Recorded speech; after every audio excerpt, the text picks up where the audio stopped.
Good morning कक्षा 9 के विद्यार्थियों। आज हम लेसन नंबर 10 शुरू करने जा रहे हैं साइंस के अंदर, और ये हमारा वीडियो का भाग 1 है।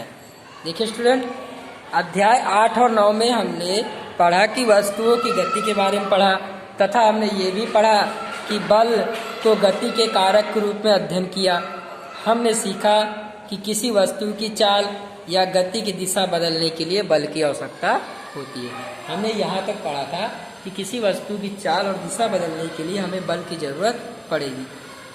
हम सदैव देखते हैं कि जब किसी वस्तु को ऊंचाई से गिराया जाता है तो वो पृथ्वी पर गिरती है। क्यों गिरती है?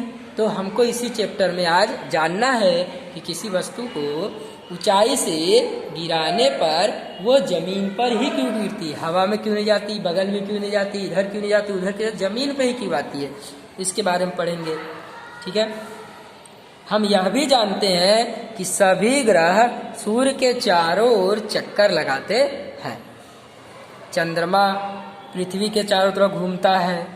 इन सभी अवस्थाओं में वस्तुओं पर चंद्रमा और पृथ्वी के बीच में कोई ना कोई बल जरूर लगता है। तो इन सभी के लिए सर आइजैक ने बताया कि इन सभी के लिए केवल और केवल एक ही बल उत्तरदायी है, जिसे हम गुरुत्वाकर्षण बल के नाम से जानते हैं।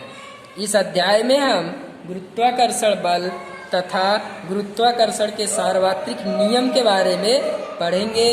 और स्टूडेंट, हम जानेंगे कि गुरुत्वाकर्षण का सार्वत्रिक नियम क्या होता है, क्या यह हर जगह अप्लाई होता है कि हर जगह इसका मान अलग अलग होता है, तो हम देखेंगे। तो स्टूडेंट, आज हम इन्हीं पर विचार विमर्श करेंगे, इन्हीं विषयों पर चर्चा करेंगे और इन्हीं विषयों पर विस्तार से जानेंगे। चलिए गुरुत्वाकर्षण की बात करते हैं।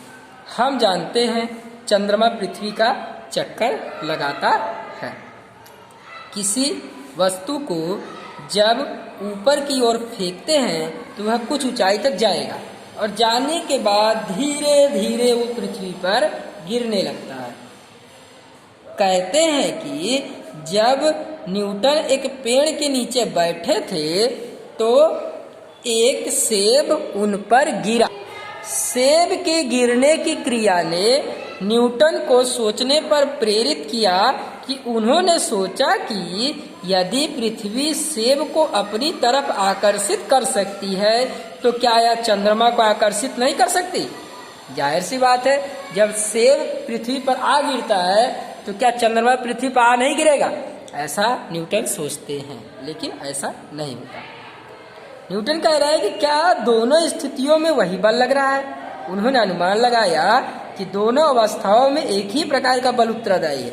उन्होंने तर्क दिया कि अपनी कक्षा के प्रत्येक बिंदु पर चंद्रमा किसी सरल रेखा में गति नहीं करता, वरन पृथ्वी की ओर गिरता रहता है। यानी हमेशा ऐसा लगता है कि पृथ्वी की तरफ आ रहा है, अतः वह अवश्य पृथ्वी द्वारा आकर्षित होता है। लेकिन हम पृथ्वी पर चंद्रमा को गिरते हुए नहीं देखते। ऐसा क्यों? ऐसा इसलिए, चलिए क्रियाकलाप करें। आप एक पत्थर वाला धागा बांध लीजिए, धागे में पत्थर बांध लीजिए और उसको अपने चारों तरफ घुमाइए। देखिए एक रेखा बन जाए। देखिए एक रेखा बन गई ना, देखिए एक रेखा ऐसे से बन गई है कि नहीं। ये मान लो आप पृथ्वी हो, आप क्या हो? पृथ्वी, और एक है चंद्रमा। तो आप केंद्र में देखो, आप यहाँ बल लगा रहे हैं, यहाँ से इधर ही बल लग रहा है, और चंद्रमा क्या होगा? पृथ्वी के चारों तरफ ऐसे घूमेगा, और आप यहाँ, आपका हाथ भी इसी तरीके से क्या होगा? घूमेगा। यानी वृत्ताकार पथ पर चंद्रमा क्या हो रहा है? गति कर रहा है। लेकिन क्यों आकर्षित नहीं होता, उसका कारण हम अभी जानने का प्रयास करेंगे। कभी कभी ऐसा धागा घुमा के छोड़ दिया होगा तो आपने देखा होगा कि पत्थर एक निश्चित दिशा में चला जाता है, यानी एक तरफ गिर जाता है। तो इससे क्या पता चलता है कि प्रत्येक बिंदु पर उसकी गति दिशा बदलती है। दिशा के परिवर्तन में वेग परिवर्तन और त्वरण सम्मिलित है। जिस बल के कारण यह होता है तथा जो वस्तु को वृत्ताकार पथ पे गति, यानी ऐसा एक बल है जिसके कारण चंद्रमा पृथ्वी के चारों तरफ घूम रहा है, ठीक है।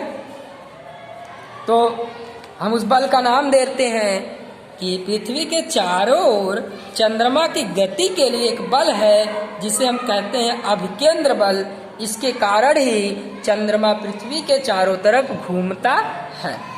यदि ऐसा कोई बल ना हो तो चंद्रमा सीधे रेखा में गति करने लगेगा। यह देखा गया है गिरता हुआ सेब पृथ्वी को आकर्षित होता है।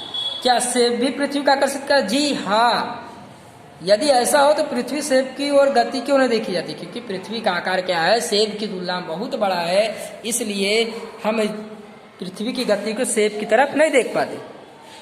गति के तीसरे के अनुसार सेब भी पृथ्वी का आकर्षित है, लेकिन गति के दूसरे नियम के अनुसार किसी दिए गए बल के लिए त्वरित वस्तु के द्रव्यमान के व्युत्क्रमानुपाती होता है। इसका मतलब है कि पृथ्वी की अपेक्षा सेब का द्रव्यमान काफी कम है, इसलिए हम पृथ्वी पर सेब को गिरते हुए देखते हैं और पृथ्वी की तरफ सेब को गिरते हुए नहीं देख पाते। इसी का तर्क हम देते हैं कि चंद्रमा पृथ्वी को गति क्यों नहीं कर रहा है। क्यों नहीं गति कर रहा है? क्योंकि चंद्रमा जो है पृथ्वी की तुलना में ज्यादा छोटा नहीं है, फिर भी छोटा है। ठीक है। इसके अलावा हमारे सौर परिवार में सभी ग्रह सूर्य की परिकल्पना करते हैं, घूमते हैं। पहले की भांति तर्क करके हम कह सकते हैं कि सूर्य तथा ग्रहों के बीच में एक बल होता है और इसी बल के कारण हम निष्कर्ष निकाल सकते हैं कि सभी ग्रह सूर्य के चारों तरफ घूमते हैं। इन तथ्यों के आधार पर न्यूटन ने निष्कर्ष निकाला कि केवल पृथ्वी ही नहीं, सेब भी एक दूसरे को पृथ्वी ही सेब और चंद्रमा को आकर्षित नहीं करती, बल्कि पूरे ब्रह्मांड के पिंड एक दूसरे पर अपना अपना बल लगाते हैं और एक दूसरे क्या करते हैं, आकर्षित करते हैं। यानी कि यहाँ पर कोई भी पदार्थ जो है, चाहे वो छोटा पदार्थ हो चाहे बड़ा पदार्थ हो, सभी एक दूसरे पर बल लगाएंगे और सभी जो बल लगाएंगे वो उनकी दूरी के व्युत्क्रमानुपात में होगा तथा उनके द्रव्यमान के गुणनफल के समानुपात में होगा। तो इसी सिद्धांत के आधार पर स्टूडेंट कल हम गुरुत्वाकर्षण के सार्वत्रिक नियम के बारे में पढ़ेंगे। उम्मीद है आपको इतना टॉपिक समझ में आया होगा। अगला वीडियो हम कल देखेंगे। आज के लिए इतना ही। Thank you very much.